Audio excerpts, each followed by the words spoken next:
I just went and had my second COVID vaccine shot, and it hurt like a son of a gun.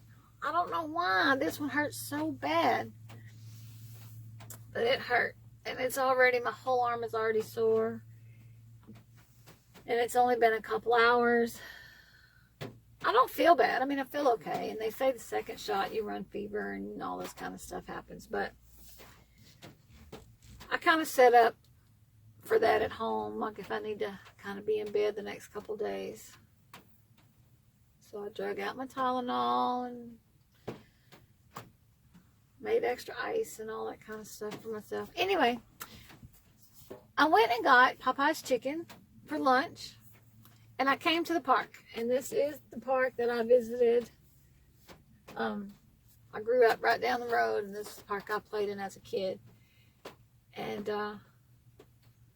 I say I visited, I did come through here and I made a video, and I called it my homesick video. I don't think it's going on YouTube, so you guys won't know about this park. But this is the park that I played in as a kid, because we didn't live very far from here. And the section I'm sitting in now was all wooded and had bike trails. And we could come and on that end and go in and just ride through all the trails back here to get to the park, which is a little farther down that way. And I was just sitting here eating my lunch, and I was thinking about the conversation that I had with another little guy that was at CVS getting his COVID shot. And of course you have to wait 15-20 minutes for them to kind of keep an eye on you. And we got to talking, and his uncle just died, and the funeral was tomorrow. And he was telling me that his uncle was 86 years old, or 88 years old, and that his aunt was 86 years old, and that those two had been married 67 years. Not 6 or 7. 67 years. I'm like, dude, that... He said that they were each other's first love. They were each other's only love. They've been together their whole life, 67 years. And I'm like, that's a love story that needs to be told, because you don't really find that anymore. If you find someone that's been together, say 50 years, then somewhere in their past they may have had a divorce. Like, you just really don't find 70-year-old love stories, you know? And I just was in awe of his story. And then I got to thinking, as I was sitting here eating lunch, about that little lady and her husband. I feel for her that he's passed away, but it just made me wonder, did they get out and live their best life in their latest years? Like, if that little man wanted to go somewhere specific, or, you know, like, say he's always wanted to see the Grand Canyon. It just makes me wonder, did he go? Did he do that before his time was up?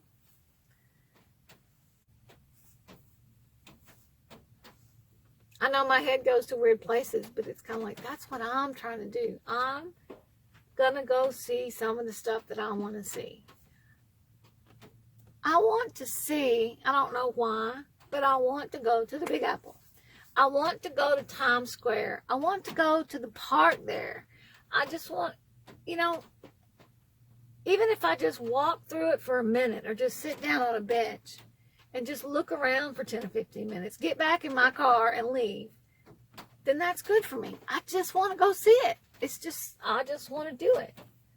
And it's not to brag that I've been to all these places. It's just something that's, every year when I was a kid and they did the whole ball dropping on New Year's in Times Square, I've always wanted to see it. And if I can actually work it out to where I could see a ball drop and get Times Square at the same time, how happy I would be.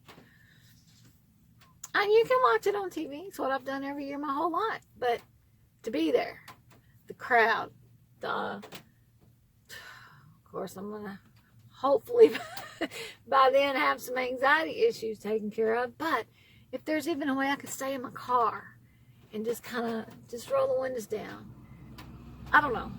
It's just something I want to do. I want to go to Maine I want to go to Maine, and I want to stand at the ocean, and I want to stand on a rocky shore, kind of like you see in some of the lighthouse pictures, you know. I just want to go. There's no reason to it. It's just Pam wants to go stand on that rocky cliff or shore, or whatever you want to call it, and she wants to look out at that ocean, and if I'm lucky enough, there will be a picturesque lighthouse somewhere within my view. I just want to do it. And it's weird stuff like that. That's what I'm after. Like, I don't really know. Well, I don't want to say I don't care about those. Like people say, I'm signed up for Instagram, but it's not even, I haven't done anything with it. But they say that people put pictures up there of the most beautiful places out their back doors, and that's what van life is all about. And then other people are like, don't even do it because it sucks and blah, blah, blah. But I'm not about all those kind of pictures. If you never see me open a door with a beautiful beach in front of me, then you just never see it, because there's a few beaches I do want to see, but that's not what I'm trying to do. I'm trying to see stuff that interests me. I'm trying to do things that mean something to me and take people along for that. Like, I'm not necessarily chasing the van life dream. I'm chasing my dream. I'm just doing it in a van, because I can't fly from city to city and pay for hotel rooms or rent apartments and stay for a month and that kind of stuff. I'm doing it on my own terms, but I'm doing it. But guys, happy things are to come, I think. And like I said, I may not always have the most beautiful picturesque view out my windows. It may be some kind of weird, funky stuff that you're shaking your head at. Like, what is this woman doing? But I can promise you, if I make a big deal about it, then it's a big deal to me. Then it's special to me. And I'll tell you why and explain it to you if I need to.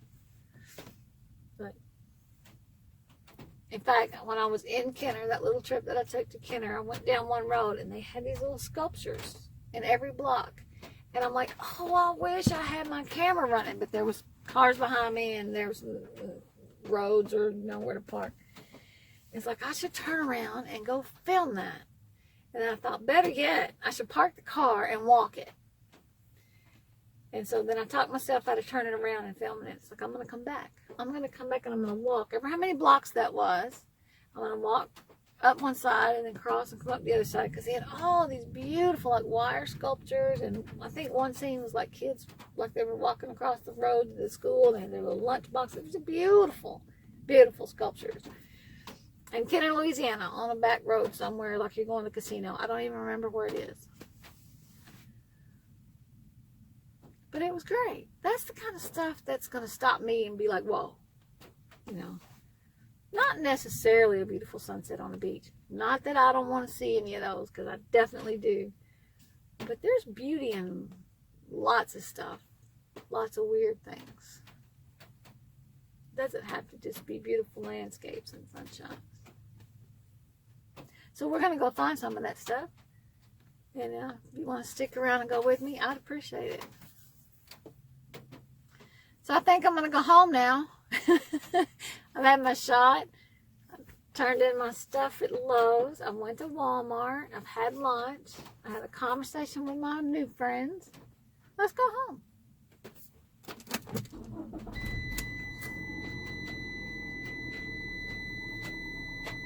Annoying.